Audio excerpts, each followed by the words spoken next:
Hi, very good afternoon to you. If we look at global economy, the supply chain has eased a lot, transportation is improved, yet inflation has remained high. The US Fed target range of inflation is 2%, and despite global supply chain easing off, the core as well as headline inflation remains well above Fed's target rate. This is the situation across entire world. This has resulted into rate hikes many a times after a pause in many markets from UK to Norway to US. Consequently, global growth has started slowing down. The World Bank believes global growth will continue to decline in major economies of US, Europe, Japan, China, and bearing some emerging market where there is little bit of improvement in growth. Rest of the world will see a subdued growth. China, the fastest growing economy for a long period of time, is also witnessing some amount of subduedness. Their variety of data from PMI to retail sales to imports are showing that growth is slowing down in China. The central bankers, while they have been aggressive in raising interest rates, they have not been that aggressive in taking away liquidity. The liquidity reduction across Japan, European Central Bank, or US Fed is all on a very, very subdued basis.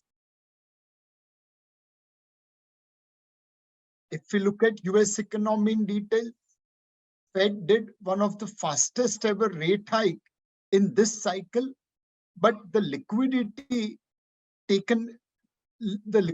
being taken out of the Fed's balance sheet or banking system is fairly subdued. They've added almost $5 trillion of liquidity, but taken out just about 12% of the same. As US interest rates rose, so did debt servicing.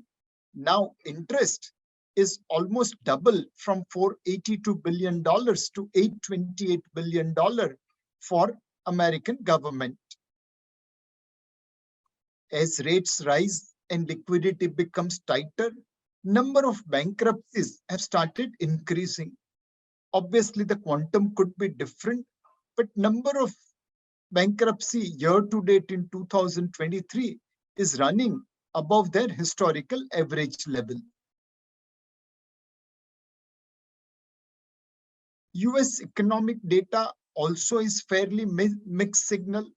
One side, savings rate has dropped. No wonder credit card outstanding has gone up. Retail sales is now flat for almost 2 years. All these things are pointing that somewhere Fed's desired impact of slowdown or slowing of US economy is getting shape. Now, what will investor do in this kind of scenario? The valuation of debt courtesy increase in rates is far better compared to equity. And despite that, equity markets have held off quite nicely. Now, will people shift from equity to debt as the valuation of markets are favoring debt rather than equity?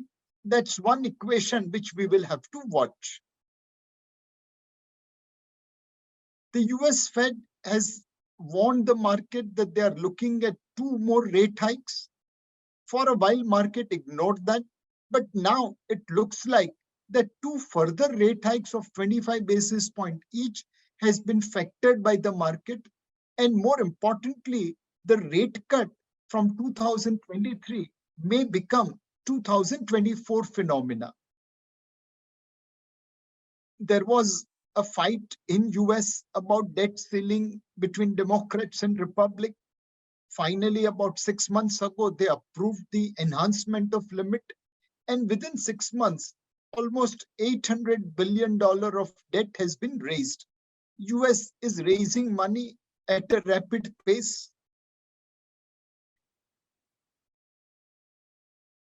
Will the history repeat itself? In the past, also Fed rates have gone up, but they haven't remained there for a long period of time. Majority of time, Fed has resorted cutting interest rates in less than a year. In the past, there were only two periods, 1998 and 2006-7, where Fed remained at the top or higher interest rates for more than a year. What will they do this time?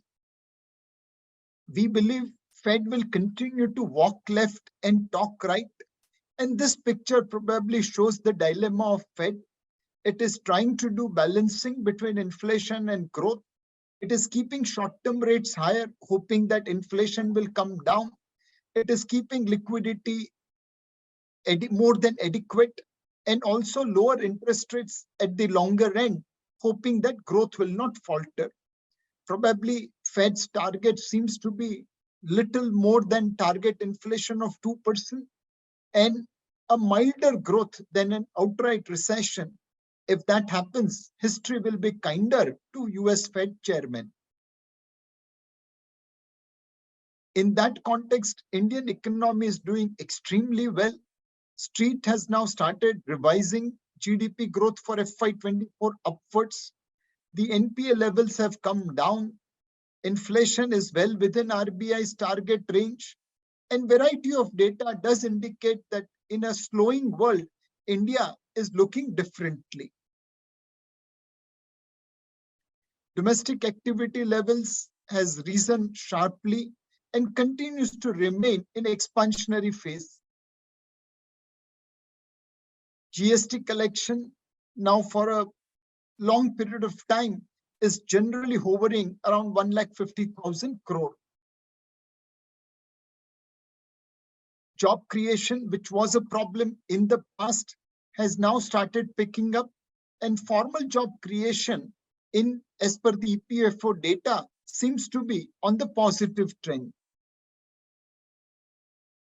This might be driven by global capability centers where today more than 1.66 million people are working and generating export revenue of close to $50 billion. This might be driven by the fact that India has been able to bring down import of pulses. It did increase a little bit from the bottom, but compared to $4.2 billion of import, now we are importing just about $2 billion of pulses.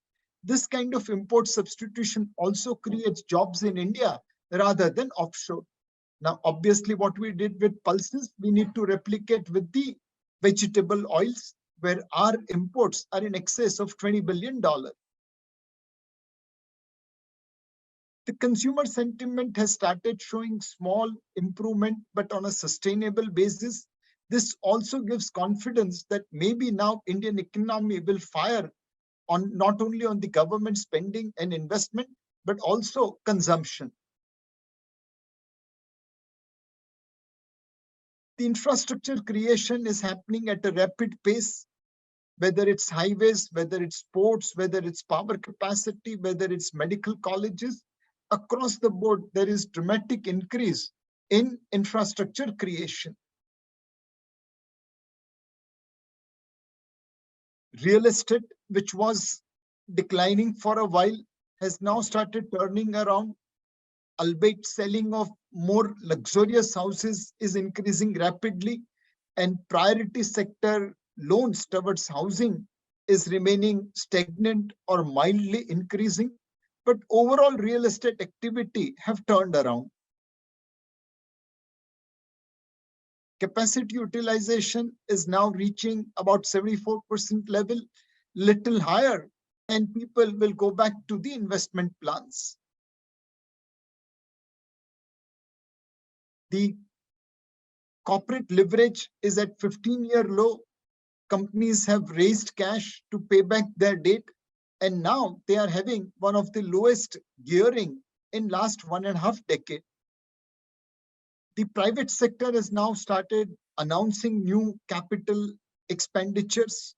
It is growing at a rapid pace, and it bodes well for investment cycle in the days to come. Discretionary capex has started beginning. We could clearly see capital spending is moving up in the listed companies. The listed corporate space is also doing well compared to their previous cycle. What was the peak capital spending in 2011 and 2019 is firmly broken in 2024. While this capex is driven by large conglomerates like Reliance and sectors like energy and the other sectors from, let's say, IT to consumer staples to consumer discretionaries, they are not participating as much, but hopefully this trend will create enough demand for consumer discretionary and consumer staple space. For investment, you require credit. Corporate India is geared on a very low level basis. And more importantly, the provider of credit banks are in a good shape. The capital adequacy ratio is at all-time high. Credit growth is in almost double digit, and NPAs are at 25-year low. One of our nemesis is crude oil. Despite oil production cut by OPEC, crude prices have corrected reasonably. It is remaining well within 2-digit numbers rather than 3-digit number as was feared some time back. Monsoon had a delayed arrival, but it picked up pace, and now it has advanced to the whole country little ahead of its official schedule. The the water levels in reservoirs around the country is above its 10-year average, though it is little lower than last year. This also bodes well for Rabi crop. Because of the fast pickup in monsoon, the sowing season has picked up, and hopefully El Nino should impact rains in the month of middle August to September. Hopefully by then the sowing season will receive adequate water. One thing while we have to look at is that our economy represents Birbal ki story. In the Birbal ki Kahani, Akbar Raja told everyone to make the underlying line bigger than everything else. By drawing a shorter line, the line at the top looks bigger. In some sense, this is India. We have done well, but others have done very badly. And that's why we look far better than probably we should. Now, converting that bullish economy into market, well, the markets have seen very sharp increase in profit, almost 35% growth between 21 and 23 versus GDP growth of just about 10%. Normally, profit and GDP growth moves in some tandem. Sometimes GDP growth is faster, sometimes profit growth is faster. This is an exceptional period where profit growth is almost 3 times bigger than the GDP growth in last 3 years. Consequent to that rapid profit growth, profit to GDP ratio is now above historical average at 4.1%. Our markets have become defensive in nature.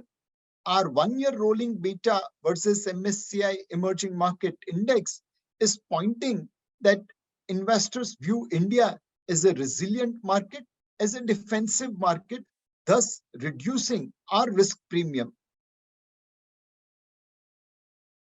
The March 23 quarterly results were in line with expectations or above expectations with most of the companies.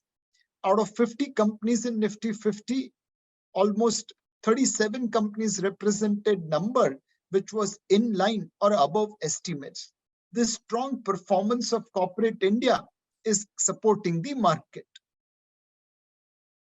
From a valuation point of view, we are little above our historical long-term average of 18.4x at 18.8x, and on the price to book value basis against historical average of 2.6, we are at 3 times. Our valuations are little above fair value on a market cap to GDP ratio basis. Again, the bullish sentiment is reflected into the number at 101%. It is above long-term average of 80%. But with the current improvement and our line looking better than others, this might be justified. We were one of the better performing markets since COVID lows. Our small cap, mid cap, large cap indices have delivered better return than most peers from the COVID lows. This has turned FPIs into buying. They were selling aggressively between somewhere around early part of 2022. But now they have turned aggressive buyers in the market. If we look at the journey of Nifty, FPIs sold aggressively between October 21 to June 22. Nifty index fell from 17,500 to 15,780, roughly about 10%. And total FPI selling was 2,55,000 crore. From July 22 to June 23, FPIs have been a regular buyer, bearing few occasions. They bought 1,75,000 crore, about 2/3 of what they had sold, and market is trading substantially higher than where they had started selling. Effectively, FPIs are recognizing that in India, exit is easy. When you want to take 2,50,000 crore, with 10% correction in market, you will get exit. But entry is difficult. When you are putting in just 2/3 of the money you have taken, markets are already up 22% from the bottom where they were selling. So this also makes very, very compelling for FPIs to remain invested in India, as entry is difficult and exit is easy. One more interesting trend happening in the global economy or the US stock market in particular, the companies which are engaged in generative artificial intelligence, their market cap, their share prices are shooting like a rocket. For example, companies like Nvidia today are trading at several times their sales. We have seen such kind of scenarios in the past. There was a time when mainframe computer companies like IBM were darlings of the market. Then people who were making retail personal computers like Dell became darling of the market. Then networking companies which were making computers talk to each other became darling of the market. Then internet companies came into play. Then mobile internet companies came into play. Recently, cloud and SaaS companies came into play. Now, it looks like as if the trend is toward generative artificial intelligence. How will this trend impact our market?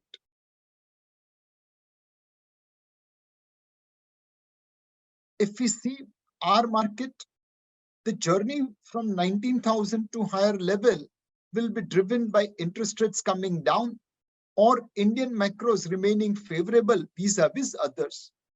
Both these things will continue, but there might be some time.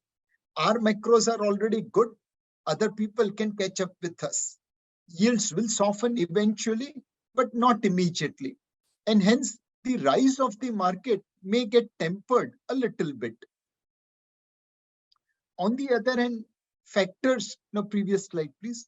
On the other hand, factors which can pull the market down: global liquidity is tightening as central banks take money out, earnings trajectory is getting impacted by inflation, newer and newer IPOs are coming to the market, and globally macros are fairly uncertain with all kinds of doubts about the recovery. All these factors can pull the market down. The factors which will have major bearing on Indian market: when does US raise rates? When will it start cutting rates? What happens to general election 2024? Will market get the government which it is pricing in? What happens to energy prices? Will they remain in double digit? Will they go up to triple digit? And finally, MSCI rebalancing, which can bring some flows into country. These events will continue to impact market. It is difficult to predict how these events will shape up. Some will be positive, some will be negative, and hence there will be volatility in the market as and when these events happen. More importantly, there might be some pullback on the market because of the situations like deteriorating global macro, liquidity tightening, and earnings risk coming into play. Over a longer period of time, as globally central banks cut rate and India continues to do better compared to others, market should start going upwards. At this point of time, we are not giving a call that you should become marginal underweight equity because momentum is very, very strong. But in the month of July, our request will be, please take some profit in a rising market and create some cash so that if there is correction due to Fed pivot, due to election, or due to something else, you'll have dry powder to buy.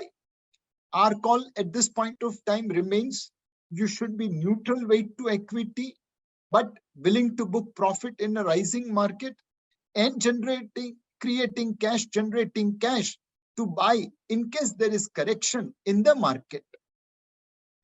From an investment point of view, there was a period where FlexiCap was not doing well over last 3 years, especially the 3-year performance of FlexiCap has not been up to the investors' expectations. Many people attributed it to size, but fortunately, as our calls started coming correct and quality started outperforming non-quality, we have seen that alpha generation is back.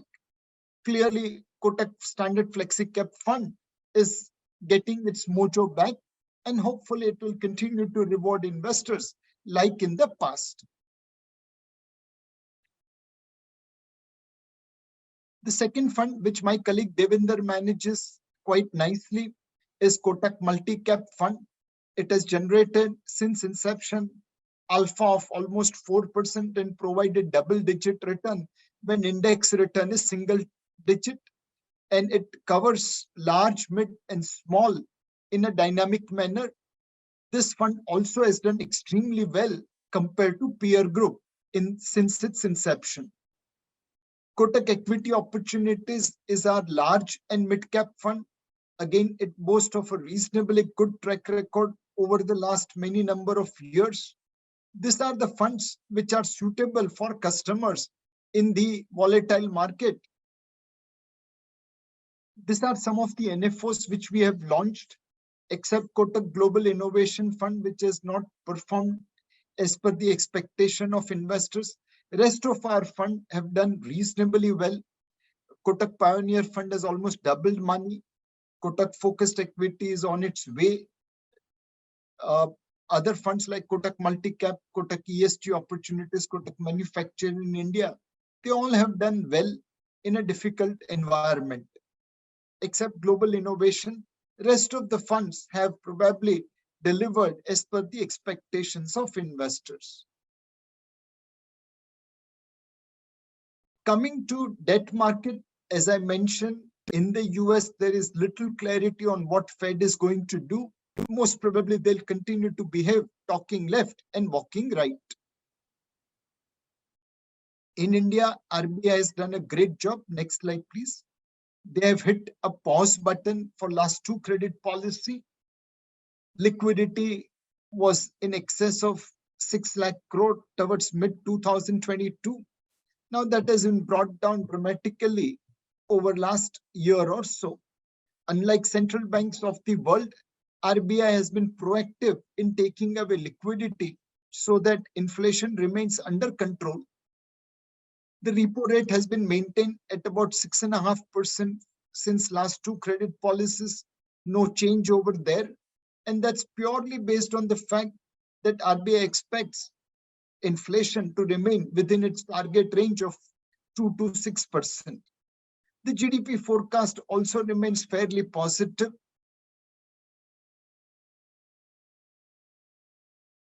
In terms of real interest rates, because RBI was proactive in raising rates and taking out liquidity, India is one of that rare market where real interest rates are still positive. Very few countries can boast of real positive interest rates. Compared to US, the gap between India's real interest rate versus US real interest rate remains reasonably positive. Of course, it has come down a little bit from the top, but even today, Indian real interest rate is positive and above long-term average to US. In India, inflation is expected to remain within RBI's comfort zone. And the best segment to invest in fixed income market continues to remain between 3 to 7 years, where yield curve is still reasonably steep. How will interest rates move? Well, currently they are trading at roughly about 7.1 level. It can go up if Fed hikes interest rates more than expected, or in the election year, fiscal slippages rises, a monsoon failure occurs which can push up inflation, or there is tremendous pickup in credit as economy starts overheating. What are the factors which can keep interest rates down? Well, liquidity always brings interest rates down. Higher liquidity will mean lower rates. Debt FIIs have suddenly turned buyers of India. If their flows continue and they create an additional demand, that will definitely support gilt prices. And finally, there is a mysterious buyer in Indian bond market, most probably Russian investor, who is taking billions of dollars worth of rupee bond through investment. How will they react? Will they continue to buy? Will they sell from existing holding? Those are the factors which can influence yields to come down. The events for market will be the monetary policy of RBI expected to announce next month, and the rupee movement. How will rupee change depending upon how interest rate moves? So overall, we do believe eventually interest rates will come down, but in the intervening period, maybe for next 6 to 12 months, there will be ups and downs on interest rate. On the debt side, if you are looking to invest, the best fund to invest is Kotak Equity Savings Fund. It carries equity fund taxation thanks to more than 65% investment in equity, while the cash equity allocation remains between 10 to 50%. Rest of the money is deployed in arbitrage. Balance portion of the money after cash equity and arbitrage is considered debt and getting invested as per the debt process. Clearly on a 1 year, 2 year, 3 year, 4 year, 5 year basis, this fund has delivered consistently positive return, and we believe Kotak Equity Savings Scheme will become fund of first choice for conservative investors. The other fund which debt investors should look at is Kotak Debt Hybrid Scheme. This was earlier known as monthly income plan, and in longer periods, this fund has delivered far better outperformance over benchmark index. Kotak Dynamic Bond Fund remains a Harfan Maula fund. It continues to manage interest rate cycle well to deliver decent return.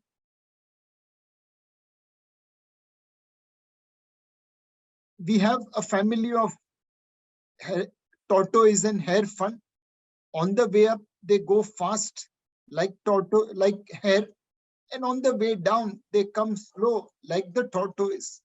This combination of hare and tortoise is created through allocation. If I take into account Kotak equity saving schemes, their equity allocation is between 10 to 50%. Average equity exposure is about 30%. And with 30% average equity exposure, on the upside, it is 40% up. And on the downside, there was only 13% participation. The upside downside ratio of Kotak equity savings is almost 3 times. At this point of time, most of our funds are somewhere in neutral territory, as we had explained that market is trading little above its fair value.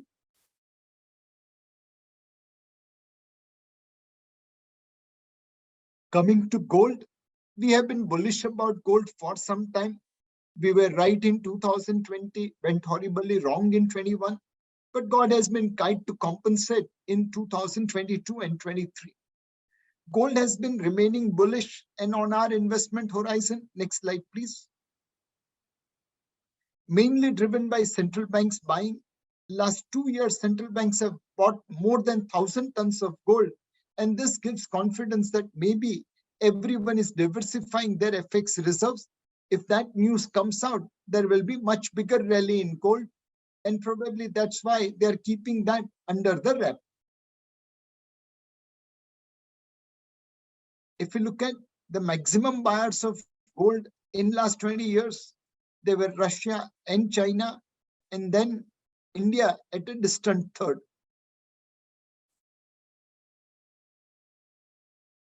Normally, gold prices does well when Fed interest rate starts coming down. Your call is as good as mine as to where Fed rate will move after this. Will they go up a little bit or will they come down sharply? We believe possibility of Fed rate coming down is higher. It is a 2024 phenomena. Keeping that in mind, one can become long gold or gold products in the portfolio. The only risk of investing in gold is 18% tax incidence. Import duty is 15. Local taxes contribute about 3%. And we have seen that there is possibility of import duty or taxes coming down. If that happens, your portfolio gets impacted in one single day. Subject to that risk, gold is a great buy.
Mutual fund investments are subject to market risks. Read all scheme-related documents carefully.